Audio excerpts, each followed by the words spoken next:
Are you enthused about life? I had a lady call me up to do some marriage counseling. I don't like to do marriage counseling. I do very little of it anymore, but I thought I would take this on. The man came in. I could tell he already was disengaged from the marriage. He came in and sat down. She sat down. I listened to her. I tried to engage him in conversation. His answers were very short, to the point. And I was sitting there thinking, how can I get him engaged? What can I do? And I hit upon a tactic I had never used before or since. And so almost on a whim, I stood up, walked around the desk. I stood in front of that little woman. I grabbed her by the shoulders. I picked her up, gave her a passionate kiss on the mouth.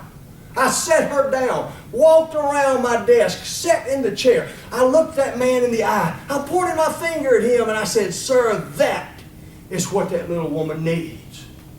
He looked at me for a moment, rolled his eyes aside and said, "Well, okay, I'll bring her in on Tuesdays and Thursdays."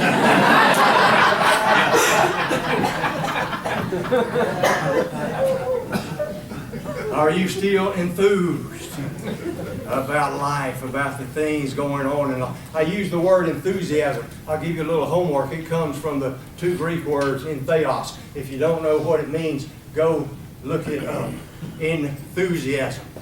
A quick personal story, a poignant poem, and a parting toast, and I'm through.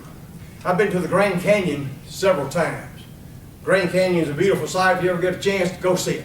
I've been to the top of the Grand Canyon where you can sit and watch the panorama unveiled before you. It's beautiful. I've also been on a boat ride down to Colorado where you look up and you are literally surrounded by the walls of the Grand Canyon. It still is a magnificent sight. But my favorite time was when I climbed into a bubble helicopter about a quarter of a mile from the rim. And there was my wife and I, another couple, and the pilot. And he goes up about 25 feet in the air and starts headed toward the rim. And you know what's coming up, but you kind of focus on the ground. You see it coming up, and you kind of look up and get your bearings, but you look back down, and then all of a sudden, bam, the whole world starts to fall out from under you. And you literally hold your breath. Your heart skips a beat.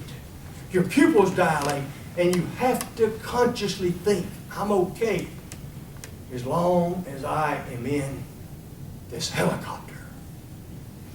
And when you understand that, you can start to enjoy the view once again. If you understand the metaphor of what the helicopter is and couple that with the term entheos, then you will know something of your purpose for your existence. And you will understand life from a different perspective. And people, you can have a peace that passes all understanding, whether you are on top of the mountain, surrounded by the valleys, or even as your life falls out from under you. Poignant poem.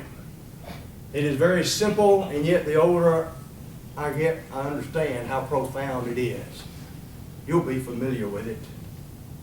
Two roads diverged in a yellow wood, and sorry I could not travel both, and being but one traveler, long I stood, and looked down one as far as I could to where it bent in the undergrowth. And then I took the other that was just as fair, perhaps even a better claim, because it was grassy and needed wear. Yet except for the passing there, they were both really about the same. For both that morning equally lay in leaves, no step had trodden black. I kept the first for another day, but knowing how way leads to way, I doubt if I shall ever come back. I'll be telling this story with a sigh, ages and ages hence. Two roads diverged in a yellow wood, and I took the one less traveled, and it has made all the difference. I would challenge you to every day of your life, when you put your feet on the floor, to take the road of being informed, engaged, and enthused with life. And if you will, I would like to leave you with a toast. For the rest of your life, I hope you drink, swear, steal, and lie. I really do. I really mean it. I hope you drink deeply from the fountain of learning and the fountains of knowledge, and let it foment and ferment until it comes forth from you in wisdom that will be a blessing to all. I hope you swear to be engaged in your own life, to be a participator and not a spectator, to be the protagonist, the hero of your own life. I hope you steal some time for the relationships and the people that will keep you enthused with life.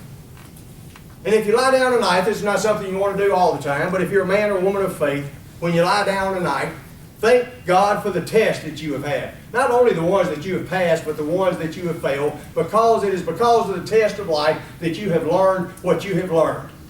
And because of that, we can truly and honestly say, God, I know I'm not yet what I ought to be, and I'm not even what I need to be, but thanks to the lessons I've learned, at least I'm not what I used to be.